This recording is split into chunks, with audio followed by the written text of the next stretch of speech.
A few days ago, I was listening to this one particular Beatles song, and I started thinking of the story behind the song and the recording history, and I started really listening to the lyrics, really feeling the song, really hearing it, maybe almost like for the first time. Of course, I've heard the song a million times before, but I began hearing it in a whole new way.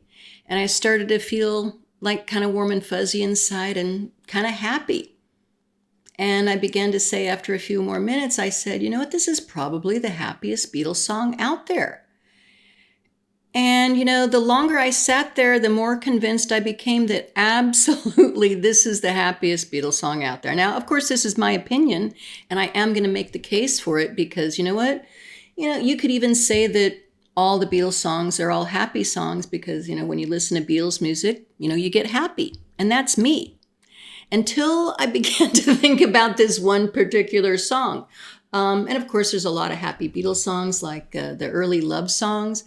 She Loves You, I Want to Hold Your Hand, I Feel Fine, Please Please Me, A Hard Day's Night, Got to Get You Into My Life, I've Just Seen a Face, Good Day Sunshine. Those are all very happy, upbeat songs.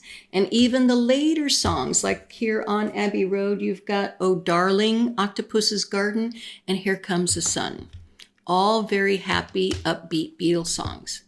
But they're not my happiest Beatles songs. So what is it? All right, well, this particular Beatles song is different from all the other Beatles songs, in my opinion, because right at the heart of this song is that friendship. Those four guys and the love they have for one another, the magic that happens when they get together to make music. Now, you're probably saying, Jackie, that's at the heart of every single Beatles song. Well, maybe to a certain degree. But in this particular song, they really open up and they talk about it here. And I don't think they do that on any other song. So here's John and Paul just getting together, March of 1967. And they got to write a song, and they're not necessarily writing it for commercial reasons. They're just writing this song, for Ringo, because every album has got to have a Ringo song on it because everybody loves Ringo, and so they want to put Ringo front and center. And they also want to take care of Ringo. They want to give him love. So love is brotherly love is right at the heart of this song. It's like why it was made. It was born out of love here, not out of wanting to buy, like a car or a pool. It's born out of the love of Ringo, at this guy. So here they have the song pretty much finished, and they go in the studio and they get the backing track done, and then they grab Ringo before he goes because it's really early in the morning and he wants to go. He's tired, and they say, no, dude, you're going to get up here to the mic and you're going to do the lead vocals now. So I just love that. And then Ringo, like the sport that he is, he goes, okay, I'm going to go ahead and do the lead vocals here. And right at the start, it kind of starts out here, and these are the lyrics on the Beatles official site here, Beatles.com. And it says the first lyric is, or the first line is, what would you do if I sing out of tune? But that's not what Ringo sings. Ringo sings, what would you think if I sang out of tune? So I don't know, did Ringo just kind of change it up right then and there? A very Ringo thing to do. And then Ringo, of course, has his way on the next line. The next line would have been, would you throw tomatoes at me? And Ringo says, I am so not singing that line right there. So he says, okay, would you stand up and walk out on me? Lend me your ears and I'll sing you a song, and I'll try not to sing out of key. This is a very Ringo song. John and Paul, they know Ringo. They know he's not like the best singer. So here they're writing a song about it. But they also know that everybody loves Ringo, and no one's going to stand up and walk out of him, especially when he stands up there and says, are you going to walk out on me? I said, no, the audience is going to say, it's Ringo. And they want to go up there and embrace him. Give Ringo a great big hug. And then they start talking about, I get by with a little help from my friends. I get high with a little help from my friends. I'm going to try with a little help from my friends. So here we are. We're starting to talk about that friendship. And this whole song is just a great big bro hug. It really is. And then right after that, before it gets into the next, chorus or verse or whatever it is, before it gets into this, you have that Ringo break right there, little drum break.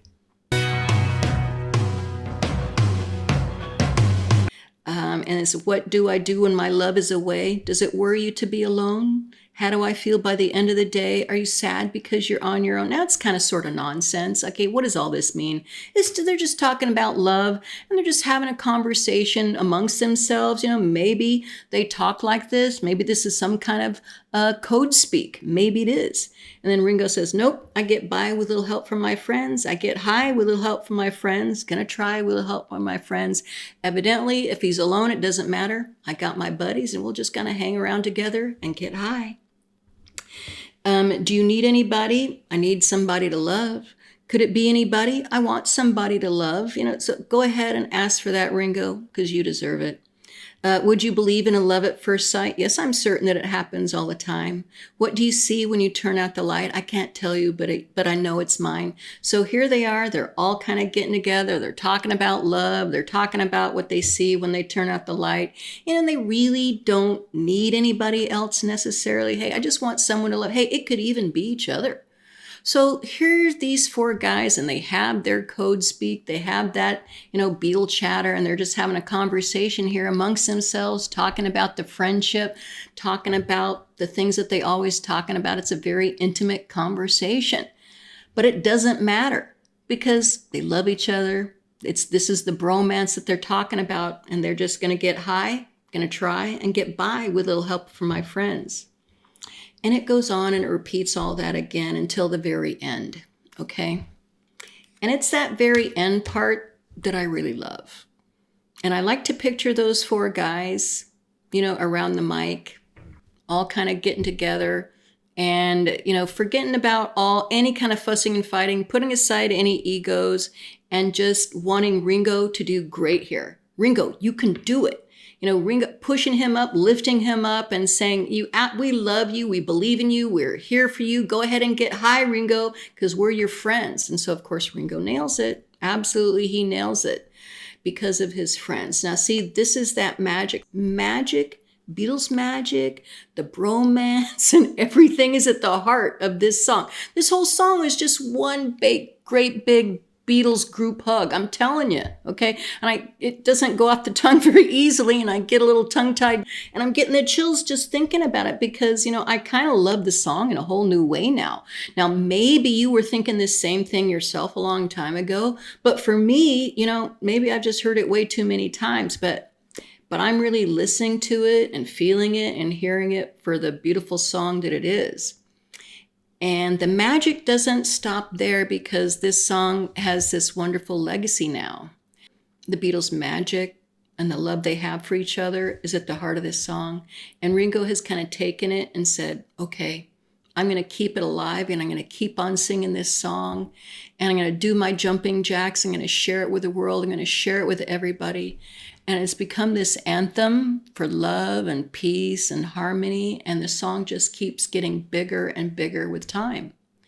It's not any kind of a huge masterpiece or complex thing or anything like that. No Aeolian cadences.